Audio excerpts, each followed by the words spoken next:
Olá investidores, olá investidoras, bem-vindos a mais um vídeo e nesse vídeo eu quero comentar um pouquinho sobre Eletrobras. É uma empresa que sofreu um processo de capitalização recente, tem apresentado quedas significativas nos últimos dias. Eu quero trazer para vocês alguns indicadores extremamente importantes para vocês olharem numa empresa do setor elétrico e especialmente na Eletrobras. Tá? É uma empresa que está sendo rodeada por notícias ligadas a questões políticas, tá? Muita incerteza. Quero comentar sobre tudo isso com vocês. Tá? Antes de começar, meu nome é João Daronco, eu sou analista certificado e falo sobre ações brasileiras. Né? Se você não é inscrito e não conhece a comunidade Status Invest, seja muito bem-vindo. Convido você a se inscrever, deixar um like, não custa nada, ajuda muito o canal a crescer. Coloca nos comentários o que você acha da Eletrobras, o que você está achando dos ruídos políticos. Tá com medo, não tá? É investidor ou não é? Quero saber de você, tá? Sem enrolação, vamos pro vídeo.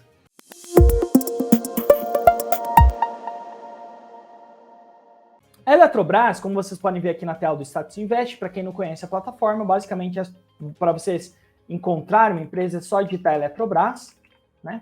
Como é o caso, ou vocês podem digitar também o ticker dela, e nesse caso, ELET6.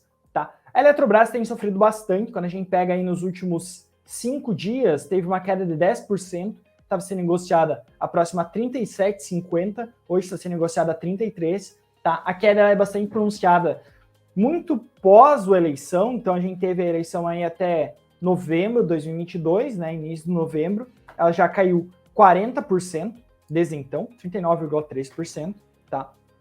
Muito por conta de alguns rumores.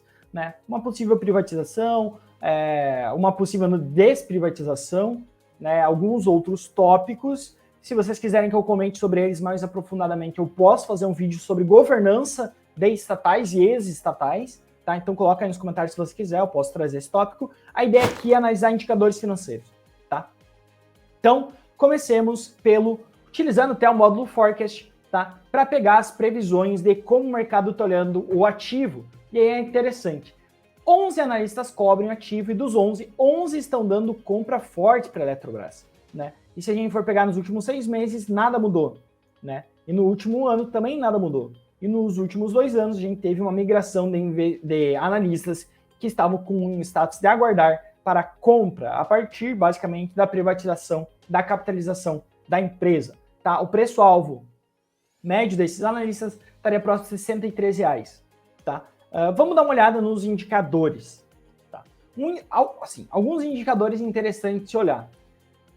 Primeiro ponto é endividamento. E para endividamento eu gosto de olhar 2 indicadores para as empresas do setor de eletricidade, setor elétrico. Tá? Primeiro é dívida líquida, patrimônio líquido, e o segundo é dívida líquida, EBITDA. Dívida líquida sobre patrimônio líquido, eu gosto de uma empresa que tem esse indicador abaixo de 0,5, tá? 0,5. A empresa, sim, ela se enquadra nesse indicador. Se a gente for olhar o histórico, ela conseguiu, depois de todas as questões de canetada que teve em 2015, etc., a empresa sofreu bastante, foi utilizada para fazer populismo, algumas políticas públicas, tá? Por conta disso, ela teve endividamento bastante elevado, 0,9 eu acho que é um endividamento bastante elevado para a Eletrobras. Eu busco uma empresa que tem indicadores abaixo de 0,5, e também a gente tem aqui o indicador dívida líquida EBITDA, e esse indicador está negativo aqui por conta de um indicador negativo no denominador, tá? Quando a gente pega aqui 2017 10 vezes, eu gosto desse indicador abaixo de 3 vezes, tá? Por que não é preocupante, João? Porque para o próximo ano eu espero que a Eletrobras ela tenha um EBITDA maior, né? Então, como o EBITDA cresce, você tem uma diminuição desse indicador. O EBITDA está no denominador, você deve ter uma diminuição desse indicador dívida líquida EBITDA. Então, quando a gente olha indicadores de endividamento, a Eletrobras aparenta estar bastante saudável. Como eu disse, quando a gente olha o módulo Forecast, a gente tem uma queda de 3 vezes para 2 vezes, muito porque o EBITDA aumenta. Tá? Então, endividamento, check. São esses 2 os principais fatores que eu olho. Segundo ponto que eu gosto muito de olhar em uma empresa do setor elétrico é o dividend yield.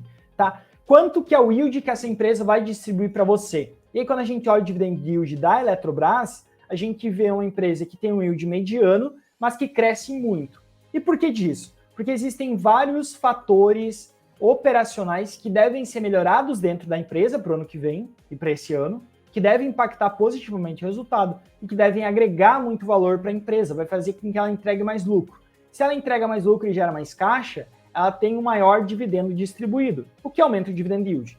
Tá? Esse é um processo lento que deve começar a ser visto a partir de 2024, como vocês podem ver, e até por isso o PL dela, que é um outro indicador que eu gosto bastante, cai tanto, né? O PL atual está em 21 vezes, a gente deve ter um lucro que dobra para o ano que vem, até vocês poderiam ver isso aqui no demonstrativo de resultado do exercício, na DRE simplificada, a gente tem um lucro que sai de 3,6 para 7,3 e algo como 11 bilhões de reais em 2024, tá? Então, o lucro da empresa tende a multiplicar por 2 vezes, 3 vezes, 2 vezes e meia nos próximos 2 anos, o que é muito bom, né? E percebam, pessoal, percebam que a receita ela não se altera tanto, tá? O que está acontecendo, João? Despesa operacional, SG&A, tá? A empresa ela deve cortar suas despesas operacionais, cortar salário, aumentar a eficiência e com isso é resultado na veia. Tanto é que o EBIT da empresa, como vocês podem ver aqui, vou colocar aqui o EBIT projetado, ele deve crescer ao longo dos anos com a queda das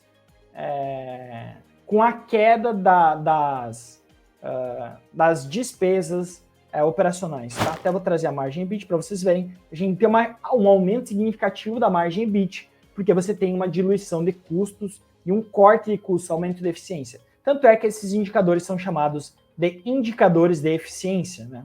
Que não me deixa mentir, tá? Então, esse é o primeiro ponto. O primeiro ponto é que a gente tem um dividend yield que deve crescer, porque o lucro cresce, e não é porque a receita cresce, mas é porque as despesas caem.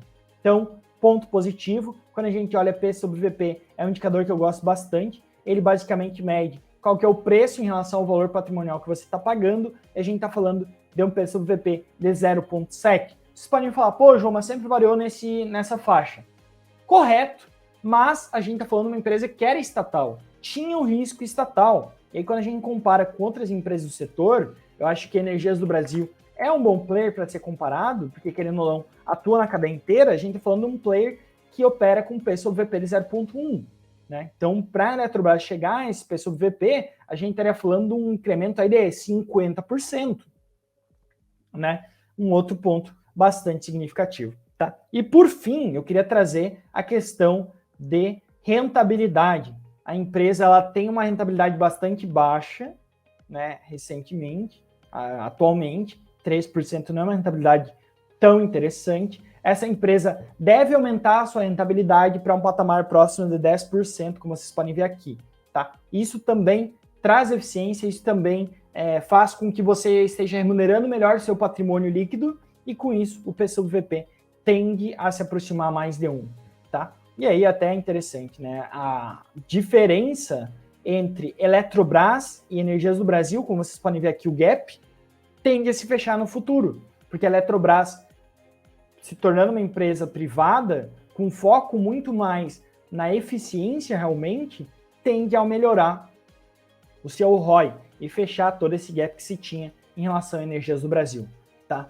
A Eletrobras é uma empresa que tem que se provar ainda, passou por um processo, por uma mudança recente, muito rodeada de ruído político, então tem que se tomar cuidado com isso. Até posso fazer um vídeo só sobre isso, se você quiser, coloca aí nos comentários, mas é muito rodeada de ruído político. Né? Até se a gente for ver aqui questões de notícias, a gente tem grande parte das notícias ligadas a rumores políticos de uma reestatização da Eletrobras, entre outros pontos, tendo em vista que a União ainda é o maior acionista, tem algumas cláusulas aqui que impedem ela de exercer um papel relevante dentro da empresa, mas a União segue sendo um dos principais acionistas da empresa e até por isso que a cotação sofre bastante, tá certo? Era esse o recado que eu quero dar. Mais uma vez, se você gostou, deixa um like nesse vídeo, não custa nada, é só ali clicar, se inscreve no canal e coloca nos comentários qual o seu feedback, qual a sua visão sobre a Eletrobras. Tá comprado? Não tá? Por quê? Quero saber. Coloca lá, tá? Forte abraço a todos e vejo vocês no próximo vídeo.